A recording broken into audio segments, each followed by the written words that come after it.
सतरे डेरी हो गला कि प्रधानमंत्री नरेंद्र मोदी जो प्रसंग विषय रे आलोचना करुचंती सेही प्रसंग टिके आगुरु कहितिले भल हेइथांता कि सतरे राज्य रे पेट्रोल आउ डीजेल गोटे बड़ संकट आसीबा पई जाउची कि ना जहाँ देखा जाउची ताहा सत नुहे। दर्शक बंधु से विषय रे आमे आलोचना करबा पई जाउछे।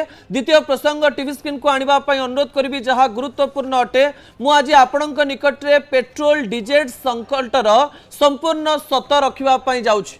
आपण जानिचंती जे प्राय 2 दिन धरी पेट्रोल एवं डीजेल किनिबा पई बा गाड़ी रे पकेइबा पई लक्ष लक्ष लोकंकर भिड़ जमुछि एवं अनेक लोक अभियोग करुचंती जे आमे जेतेबेले पेट्रोल पंप को जाउछु पेट्रोल नाही एवं जेतेबेले आमे डीजेल पकेइबा पई जाउछु डीजेल नाही बोली कहा जाउछि। किछि लोक या भी अभियोग करुचंती जे अनेक पेट्रोल पंप बंद रहिछि रास्ता रे।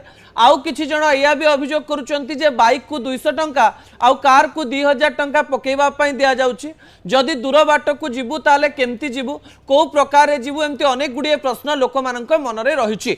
अर्थात आपण माने सेया चिंता करुचंती कि जहां मु चिंता करुछि आपण माने भाभी सारलेनी कि आउ डरी सारलेनी कि एमती किछि दिन आसीबो कि जो दिन आपणक पाखरे बिल्कुल पेट्रोल नथिबो बिल्कुल डीजेल नथिबो किमा बिल्कुल गैस नथिबो एवं गोटे हाहाकार परिस्थिति सृष्टि हबो ना। यह केवल एक र्यूमर अटे